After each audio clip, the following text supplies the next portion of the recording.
Got a great topic today that Mark Lewisohn no doubt will be covering in his Volume 2 of All These Years, and it's the making of A Hard Day's Night.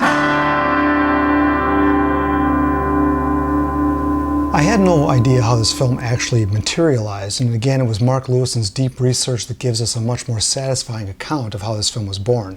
And here's another book that Mark Lewisohn wrote. This is called Hard Day's Night, A Private Archive. This came out in 2016. It basically coincided with the 50th anniversary of A Hard Day's Night from 2014, which saw the re-release of the DVD and Blu-ray by Criterion Collection. So this book is unlike Mark's normal books. This is a coffee table book, heavy on photography, and he agreed to do this book because it coincided with the research he was doing for Volume 2 of All These Years anyway.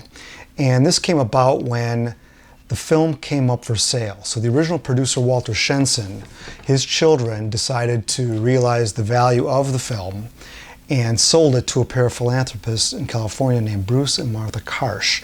Now they're also part owners of the Help film, so it's in really good hands. And for whatever reason, the Beatles and Apple didn't buy it. And when they bought the film, all the archives came with it. That means all the photography and all scripts and everything like that. So they decided to do something special with what they had gotten. This archive contained over 2,500 photographs, all original negatives, and they did something special with those negatives, and that's how this book came about. They wanted to showcase all those high-res scans in here, and some of them are even in color. So there was a unit photographer hired full-time to the Beatles to just shoot still photography, and the best of which is in this book. So the photos are essentially a behind-the-scenes look at the making of the film, many of which have never been seen, and also within the book there's lots of memorabilia tucked inside here with fold-out pages. It's really a wonderful book. I never realized how unlikely this film was to have been made at this time because it was completely unlike other pop films. And I also didn't realize how much artistic direction the Beatles required, and I wouldn't say demanded, but this film, the way it came out, had a lot to do with their desires and how they wanted to be portrayed in a film. Well, there were two types of rock and roll film. One was what was disparagingly known as a jukebox musical, in which various hit artists of the day would stand before the cameras. They would go to the studios for one day or maybe even half a day, do a number or two. There would be the thinnest of plots that would weave this disconnected bunch of songs together. And then they would chuck this out. The low budget is absolutely the word for it, or the phrase for it. The Beatles, as soon as they had a hit record, were offered the opportunity to be in a film like that. So Cliff Richard had made a film or two, Adam Faith had made a film, Elvis was making films, and these were all completely exploitative in nature, generally speaking. Make a buck, get as much money off these bands as you can before the flame burns out. And they knew that those kind of films were really dire, and they didn't ever want to be in one.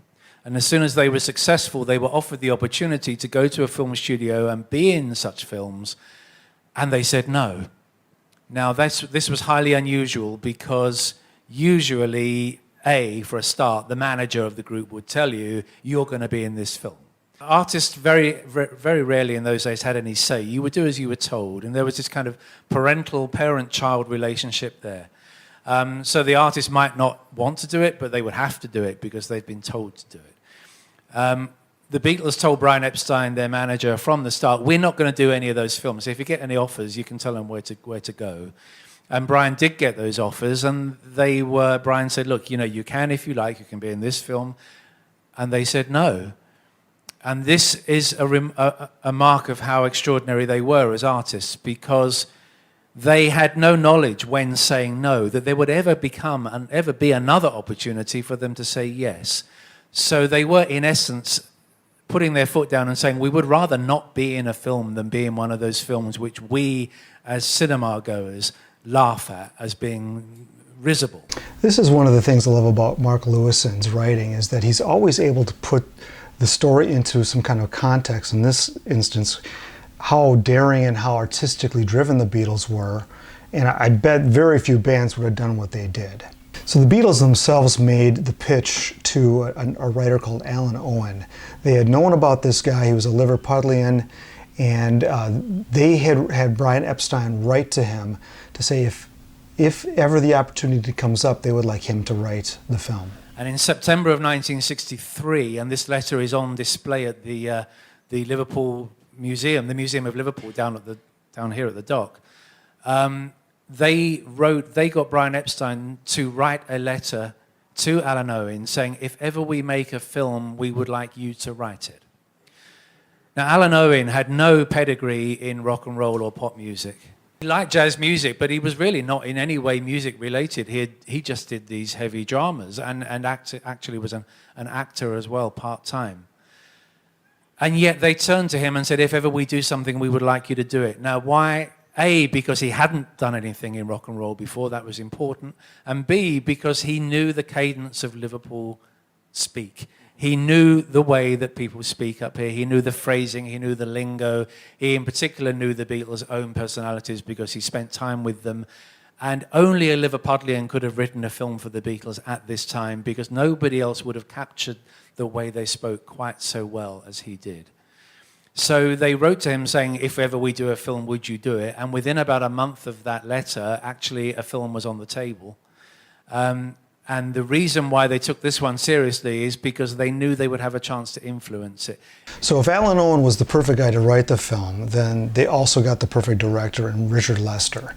Lester was an American, but he had been in England for quite some time, and he did a short that the Beatles really liked called what was it called here? The Running, Jumping, and Standing Still film in 1959. It's an 11-minute short, and they had seen this, and they really were impressed by it. And they would sit there through the afternoons watching the Running, Jumping film in endless cycles, and it absolutely was their sense of humor.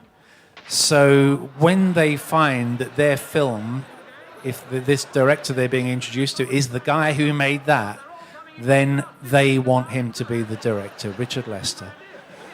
And they end up, by design, in their film, running, jumping, and standing still themselves. One of the first things that they said when they said to Richard Lester was not what kind of film they wanted to make, but what kind of film they did not want to make. And this is a crucial thing about the Beatles that always stood them apart from everybody else around them, all their contemporaries. They were very certain of what they did not want to do.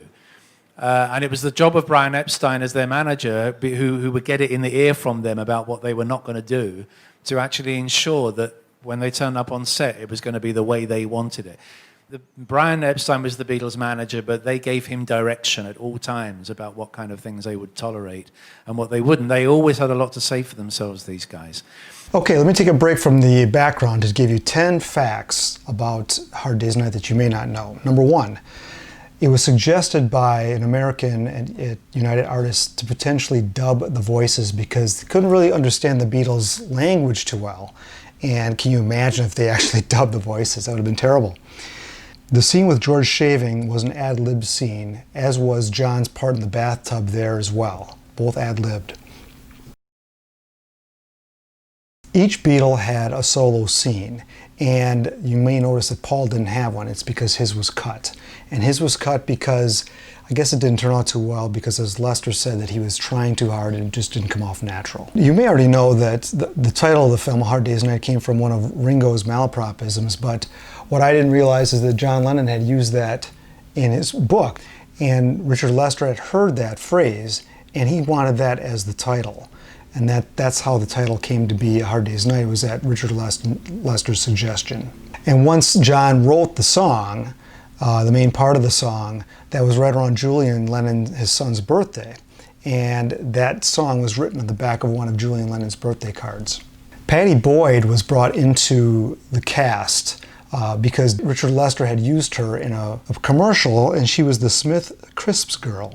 One of the interesting facts about this film is that it was shot on a train, an actual train, so that just added to the intensity and not suspense really, but it's always moving and it's very cramped, and it's indicative of how their life came to be. John's scene with actress Anna Quayle was also an ad-lib that was not originally in the script. And finally, the 10th fact, There is one word in the whole film that is never mentioned. And do you know what that word is? It's the word Beatles. Who would do that? Apparently the Beatles would do that. So writer Alan Owen spent 3 days in November with the Beatles to learn who they were, listen to how they spoke, and get to know them a little bit so he could write for them, essentially. And it was important that he didn't have any knowledge of the pop world. He was a jazz guy. And it was because of this, I believe, that he was able to write something where he wouldn't fall into the normal pop trappings of a pop star film. And, being a writer and being at least half Liverpudlian, knew the way they spoke. He knew the rhythm of it. He knew the kind of humor that they had. But they also gave him a lot of material. The opening scene in the film is set on a train. They go into the carriage. There's a kind of a city type there, a businessman in a pinstripe suit and a bowler. Well, he's got a hat and he's got his umbrella and the Times, and he doesn't wish to be disturbed in a first-class carriage by 4 young oiks. That scene actually had happened to the Beatles, and they told Owen this, and although he gave it a better punchline than they had, it was exactly what had happened to them, either on a train from Liverpool to London or London to Liverpool. The film is, in essence, it's Liverpool to London. They don't make that clear, but in essence, they are boarding at Lime Street and they're going to London to do a TV show. So this book might interest you, if only, to read some Mark Lewisohn, as this is almost like a preview of what's going to come in his volume 2, I'm sure. And the text in here is rather easy to read because it is heavily a photographic book, but he wrote all the text and gives some great background. The other thing you might want to check out, the excerpts I played today here. The full interview from that podcast is on Mark's website, marklewisohn.net. I have the link below.